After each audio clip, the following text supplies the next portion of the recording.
পিতৃ মাতৃলৈ দুই ছাত্ৰৰ এখন পত্ৰ।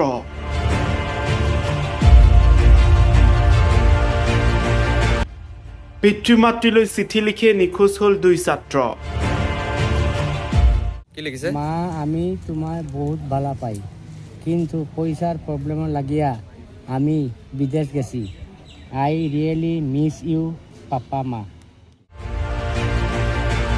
দবকা শংকৰদেৱ বিদ্যা নিকেতনৰ দুই ছাত্ৰৰ ৰহস্যজনকভাৱে নিখোজ। এই নিখোজক লৈ এতিয়া চাঞ্চল্য বিৰাজ কৰিছে।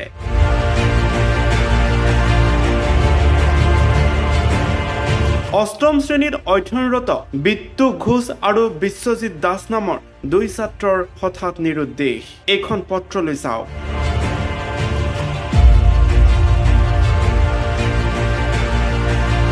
এই পত্ৰ লিখি দুই ছাত্ৰ নিখোজ হৈছে। পত্ৰখনত স্পষ্টকৈ লিখা আছে আৰ্থিক অসুবিধাৰ বাবে বিদেশলৈ গৈছে। এইদৰে লিখিছে দুই ছাত্ৰই। দবকা শংকৰদেৱ বিদ্যা নিকেতনৰ অষ্টমমান শ্ৰেণীৰ ছাত্ৰ বিট্টু ঘোষ আৰু বিশ্বজিৎ দাসৰ এই পত্ৰৰ পাছতেই এতিয়া হাহাকাৰ।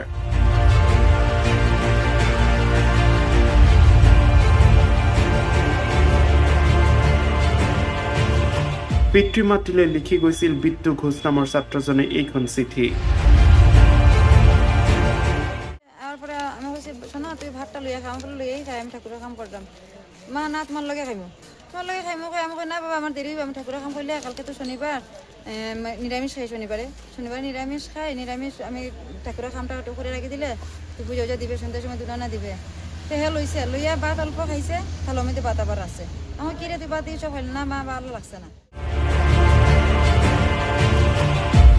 এই সমগ্ৰ ঘটনাৰ সন্দৰ্ভত আৰক্ষীৰ কাষ চাপিছে ছাত্ৰ দুগৰাকীৰ পৰিয়াল তথা আত্মীয়। কালি সন্ধিয়া মোৰ খুৰাৰ ল'ৰা বিশ্বজিৎ দাস এণ্ড তাৰ ফ্ৰেণ্ড বিট্টু ঘোষ কালি স্কুলৰ পৰা ঘৰত গৈছে 8টা বজাত। শংকৰদেৱ বিদ্যা নিকেতন ষ্টুডেণ্ট হয়, অষ্টম শ্ৰেণীৰ ছাত্ৰ। আৰু সিহঁতে বিট্টু ঘোষ ঘৰৰ পৰা ওলাই আহিছে যে তাৰ টিউশ্যন আছে বোলে।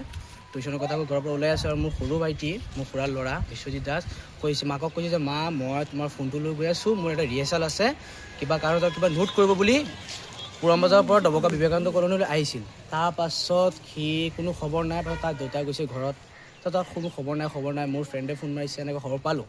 তাৰপাছত 8:30মান বজাত তাৰ মাকক ফোন মাৰিছে বিশ্বজিৎ দাসে। ফোন মাৰি কৈছে যে মা মই আৰু নাহোঁ ঘৰত, মই চেন্নাই গৈ আছোঁ, এইটোৱে আমাৰ শুনামতে খবৰ। তাৰপিছত এতিয়া আমি কালি ৰাতি যেতিয়া থানাত আহিলোঁ, ছাৰৰ লগত কথা পাতিলোঁ, ছাৰক এজাহাৰ এটা দিলোঁ। এতিয়া আজি ৰাতিপুৱা ছাৰে কৈছে আহিবলৈ। তাৰপিছত আজি আহিলোঁ। তাৰপিছত ছাৰে কৈছে যে এতিয়া সিহঁতৰ লোকেশ্যন ট্ৰেক কৰিছে। পাছত কৈছে যে সিহঁতেতো গুৱাহাটী পল্টন বজাৰ আছে।